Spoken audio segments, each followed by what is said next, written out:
Since its opening in spring, large LNG tankers have called at the LNG terminal on the island of Rügen 4 times to unload liquefied natural gas. This means that the terminal is falling far short of expectations. The German parliament had included the port of Rügen in the LNG Acceleration Act. 2 floating LNG terminals are to be stationed there. The plans remain controversial. Despite opposition from local communities and the state of Mecklenburg-Vorpommern, liquefied natural gas, LNG, can be unloaded on Rügen in future. The Bundestag passed a reform of the LNG Acceleration Act by 370 votes to 301 with 4 abstentions, which now enshrines the Rügen site on the Baltic Sea island.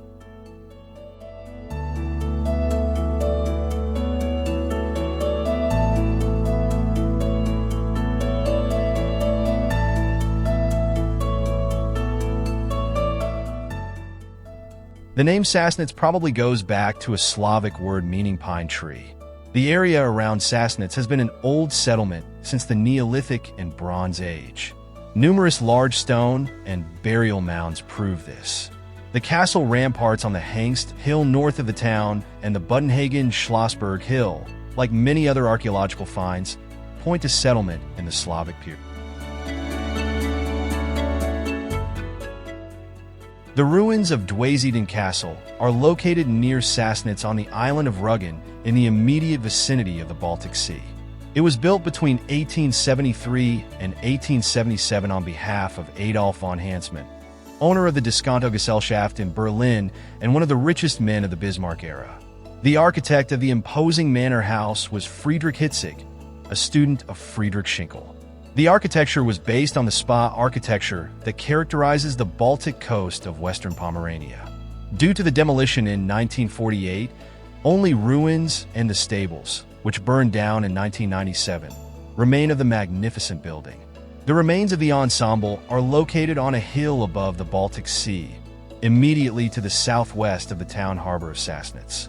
The Schlossallee to Dweziden Castle branches off from the road from Sassnitz to Rügen. The urban area of Sassnitz extends in the northeast of the island of Rügen, in the eastern part of the Jasmine Peninsula to the Schmalenheide in the south. Large parts of the urban area are covered by various types of forest with their typical habitats. One special feature is the forest on the coastal slopes. Rare trees such as wild pear, wild apple, and you can be found here. The town lies on the coastal slope at the southern end of the Stubnitz, a 7.5-kilometer long and up to 4-kilometer wide beech forest. The remaining areas are moors, beaches, meadows, pastures, and residential areas. In the south of the urban area near Rügen are the Wostovitz Ponds, a marshy depression that is a nature reserve. The Steinbach stream flows through the built-up urban area. In 1871, the road to Sassnitz was extended. In 1891, the town was connected to the railroad network from Bergen. From 1878, there was a shipping connection to Stettin.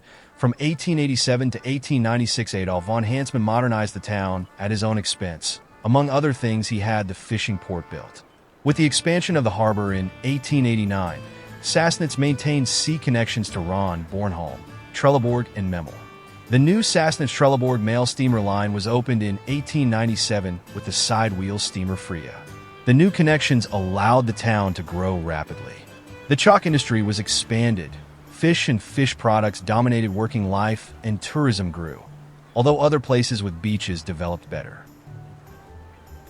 1935 and 1936, an NSDAP training castle was built, which was used by the German Labor Front. Its architect was Julius Schultfrauland. During the Second World War, it became a military hospital. After 1945, it housed the Sassnitz Hospital and was demolished in 1996. From spring 1945 until the end of the war in May 1945, there was a satellite camp of the Ravensbrück concentration camp in Sassnitz. In 1949, the VB Fischkombinat Sassnitz was established at the harbor and employed up to 2,200 workers. The VB Fischwerk Sassnitz, with its Lauterbach division, became the second largest food factory in the GDR. In 1977, 150,000 tons of canned fish, 3,000 tons of preserves, and 500 tons of smoked products were produced. During the GDR era, The Pablo Neruda Pioneer Camp for the children of VB employees was located between Sassnitz and Dargast. Sassnitz was granted town status in 1957. The fishing industry was expanded, but the boarding houses increasingly fell into disrepair as holidaymakers preferred the sandy beaches in the south and north of the island. Around 1977, the fishing fleet of Sassnitz had 48 26.5 m cutters, 15 freezer trawlers, and 2 refrigerated and transport ships. It landed over 60,000 tons of fish annually. In 1984, a new port was built in Rügen for rail ferry traffic between the GDR and the Soviet Union. After the collapse of the Soviet Union in 1991, the ferry port of Sassnitz was restructured for connections to the entire Baltic Sea region.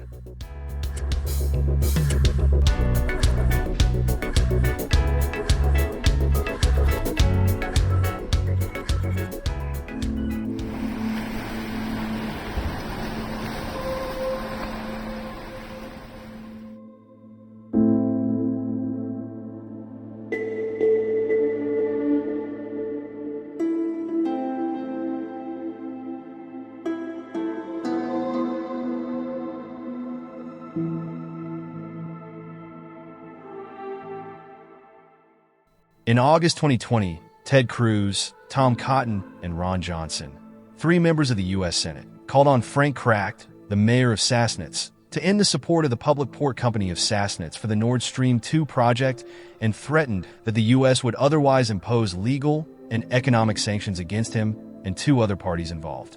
Manuela Schwesig, the minister-president of Mecklenburg-Western Pomerania, called the letter an attempt at blackmail. Jürgen Trittin described it as a declaration of economic war. Since then Chancellor Angela Merkel has also reiterated her approval of the project. The pipeline has been approved and will remain approved. She wanted to work hard to avert sanctions.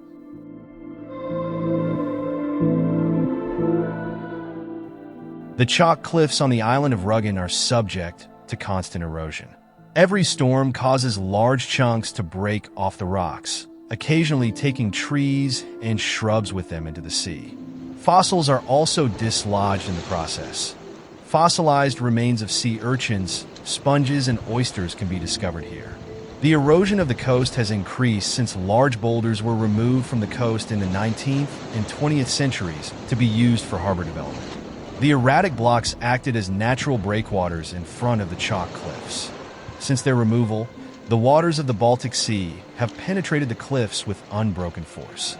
The most striking point in the national park is the 118-meter-high Königstuhl chalk cliff, which was incorporated into the grounds of the new visitor center in 2004. On average, 300,000 people visit the platform of this chalk cliff, which juts out from the coastline, to look out over the Baltic Sea and the neighboring impressive coastline.